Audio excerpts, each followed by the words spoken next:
جامعہ نظامی کا قیام اور اس کے مقاصد۔ جامعہ نظامی جو آج ملک کی ایک عظیم و قدیم اسلامی یونیورسٹی ہے، اس کے قیام کا مقصد یہی ہے کہ مسلمانوں میں مذہبی شعور بیدار کیا جائے، انہیں دینی تعلیم سے روشناس کروایا جائے،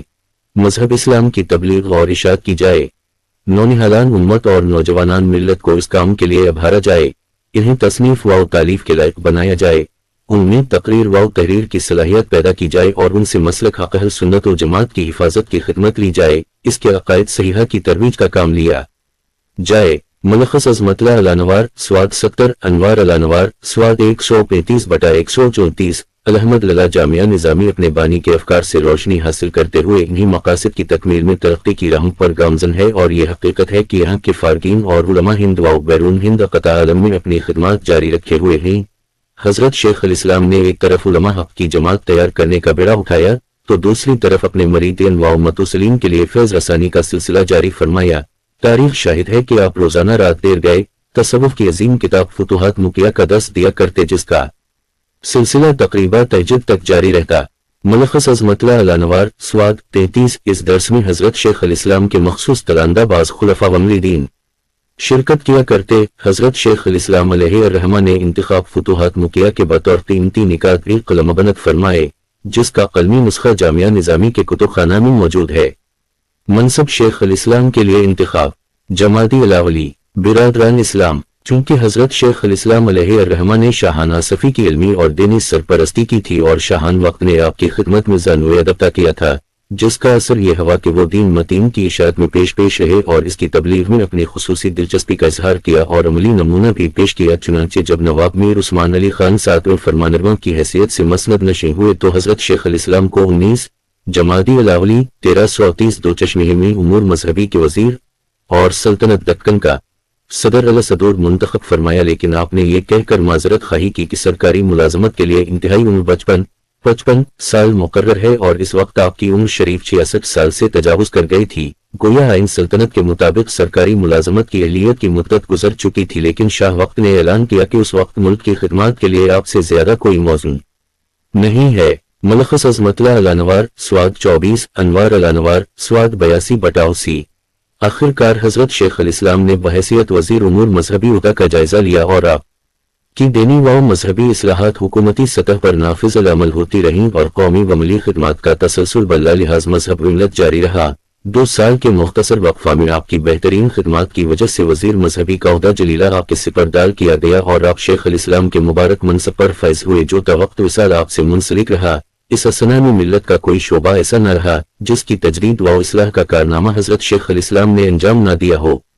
مساجد کی تعمیر اور آبادکاری 533 جمادی الاولی ناموس توحید و رسالت کے تحفظ کے پیش نظر آپ نے ملک و بیرون ملک مساجد تعمیر کروائیں، بالخصوص ان میں آسٹریلیا اور بصرہ کی مساجد قابل ذکر ہیں۔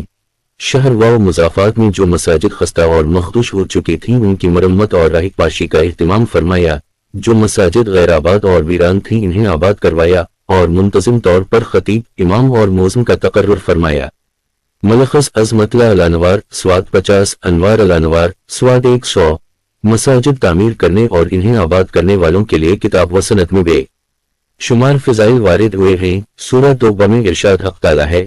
انما یا عمر مساجد اللہ من، بے شک اللہ کی مسجدوں کو صرف وہی آباد کر سکتا ہے امین بلیا والو الواخر، جو اللہ پر اور قیامت کے دن پر ایمان لایا اور نماز کو واقام الصلاۃ وآتى الزکات قائم کیا اور زکوٰۃ ادا کیا ہو اور اللہ کے سوا کسی سے نہ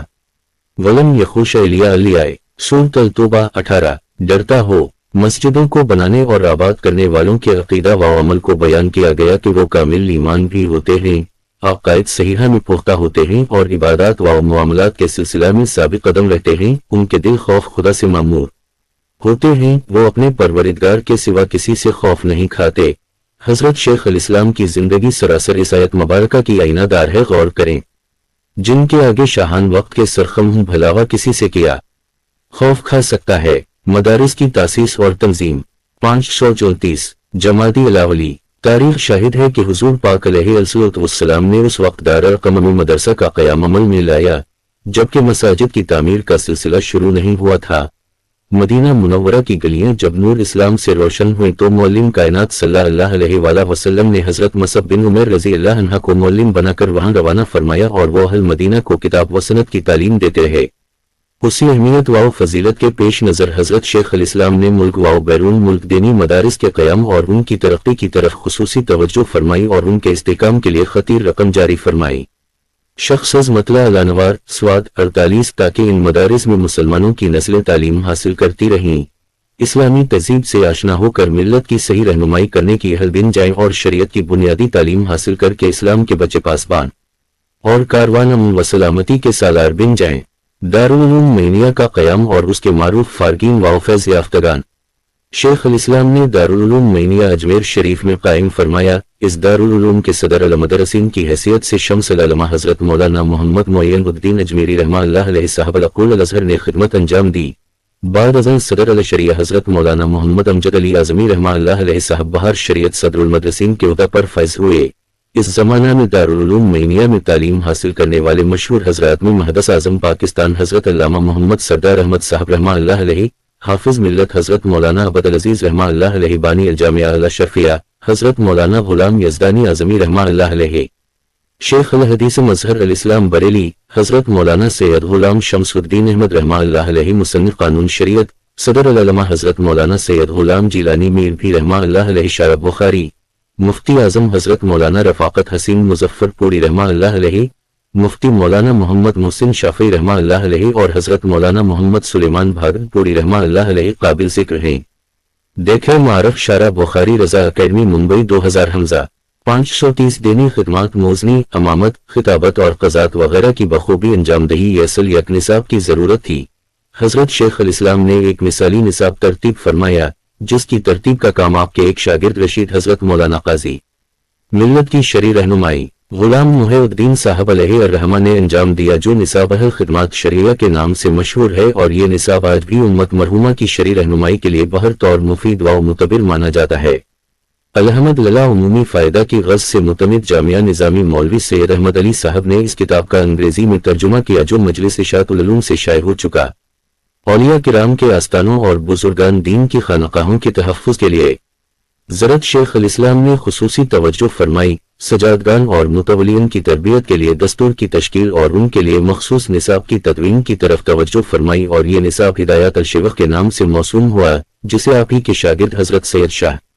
अब्बू अल कासिम शितारी अलैहिर्रहमा सदर अल मदरसीन जामिया निज़ामी ने तरतीब फरमाया। मुलख्खस अज़-अनवार अल-अनवार स्वाद 96 सालकों के रहनुमा और आरफों के बादशाह कामिलों के मक़तदी व पेशवा अनवार हैं। मौलिफ हजरत शेख अल इस्लाम ही ने दीनी तालीम को उस दौर के सरकारी मदारिस में लाजमी करार दिया, मजहबी लिटरेचर को मुसलमानों के नादार तबका में मुफ्त तकसीम करवाया, शहर व ज़िला और देहातों में मजहबी हमीद और दीन पर इस्तिकामत को बाकी रखने के लिए खुतबा का इंतजाम फरमाया, शरीयत मतहरा की रोशनी में तजहीज़ व तकफ़ैन के लिए गुसालों की तरबियत का इह्तिमाम फरमाया, उनका इम्तिहान मुकर्रर फरमाया, इससे मुतालिक निसाब गुसालान के नाम से एक किताब तसनीफ करवाई और इसको तकसीम करवाया। मुलख्खस अज़मतला अल-अनवार स्वाद 58 अनवार अल-अनवार स्वाद 107 जानवर और ज़बीहा को हलाल करने और शरीयत के मुताबिक ज़बा करने के लिए मुस्तनद तालीम याफ्ता मिलाओं का तकर्रर फरमाया, जिसका सिलसिला अल्हम्दुलिल्लाह दयार दक्कन में आज भी जारी है। मुलख्खस अज़मतला अल-अनवार स्वाद 55 अनवार अल-अनवार स्वाद 98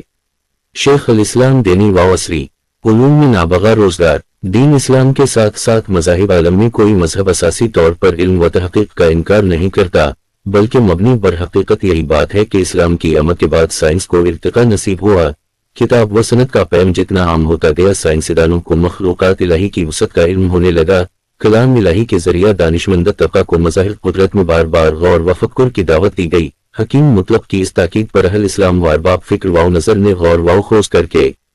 करब इलाही के मनाजिल तय के और मादा परस्त व ज़ाहिर में आसार व सबाब में तदबर व तफक्कुर करके इन्हीं को मुअस्सिर व मुस्बत करार देने लगे, जबकि उन्हीं की काबिल लिहाज तादाद ने तदबर व तफक्कुर के जरिया इरफान हक हासिल किया, जिसके बायस वो मुशर्रफ ब इस्लाम भी हुई।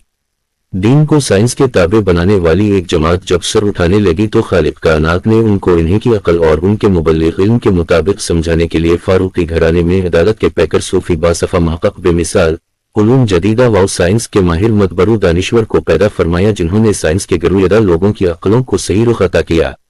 فلکیات و ارضیات کے بے آب و گیا میدانوں میں سرگردن سائنسدانوں کا ہاتھ تھام کر عرفان الہی کے لہلہاتے چمنوں میں سانس لے کر جینا سکھایا اور بتلایا کہ اسرار و مظاہر قدرت سے معرفت کر درگار حاصل کی جائے اور اس کی ذات پر ایمان لایا جائے۔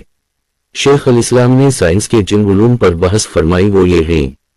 جیولوجی، ارضیات، اسٹرونومی، فلکیات، فرنولوجی، فرنالوجی، ٹیکنالوجی، میزمرزم، مسمرزم، بوٹنی، نباتات، فزکس، طبیعت، ریاضیات، میتھس، علم، طب، میڈیسن۔ شیخ الاسلام نے سائنس پر گفتگو اور سائنسی مباحث میں بنیادی طور پر 3 طریقے اختیار فرمائے۔ 1. عقائد اسلام سے ٹکرانے والے سائنسی اصول کا بالکل ہی رد فرمایا۔ سائنسی اصول کو تسلیم کر کے دینی اصول میں غلط تعویل نہیں کی، جیسا کہ آپ کے ہم عصر بعض لوگوں